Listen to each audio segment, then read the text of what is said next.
Kindness Begins With Me is a song my mother sang to me when I was a child, and it just seemed like what I wanted to teach my children through this nonprofit. Like, the entire message was kindness starts with one person, with one decision, with one choice. I have 6 children. At the time I started Kindness Begins With Me, my oldest was 11, my youngest was 2, and I didn't have anywhere I could go serve and take toddlers. I could hear about stories on the news, I could hear about what was happening in the world, and I felt like there was no way that I could influence or impact that. And so when Afghanistan fell, I listened to it on the news. I was in my laundry room hearing this on the podcast, and I just sat down on a bucket and cried because I wanted to help. I felt so powerless. About 4 months later, a friend of mine said, I want to take you to an extended stay hotel near my house. And he introduced me to some Afghani refugees who'd been there for 2 months in this hotel, in a little tiny hotel room, big family of 10 people. And there were 10 families in this hotel. And there weren't any parks close by. There weren't any grocery stores close by. So I was like, well, how about we all go to the park? And they said, sure.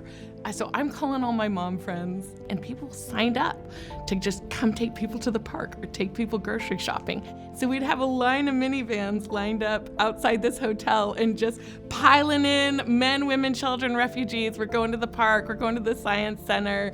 I think she believes that kindness starts with her. And so I think that I think you can't really do anything if you don't believe it, right? And so she believes that it is her role in not a job, but in just the world, to be kind to everybody that she interacts with.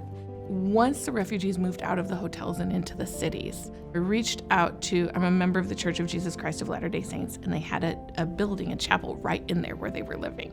And I said, could we use this building, and could we use it on Thursday night for English class and just fill it up? So we have class there every Thursday night for English class. And then we said, we need to have it Tuesday night also, please, because we need to have a driving class. And then we said, you know what? Are you using it on Monday morning? Because these moms with little kids are really socially isolated and they need to just get together. We're starting Lynette's shop, build a little bit of marketing skills, talk to the women about what kind of skills they might have. A little bit of parenting workshops happening there as well. Letty is a great example of how we continue to get new volunteers, because look at this person who is raising this whole family of her own and has all of these things going on and still makes the time every week to really embody that idea that kindness starts with her. And so she's going to give up 4 hours on a Thursday night every week to be there for English class. When you shine brighter, you give others permission to shine bright and to do great things. I don't know what I'm doing, but why not? Why not just do everything we can?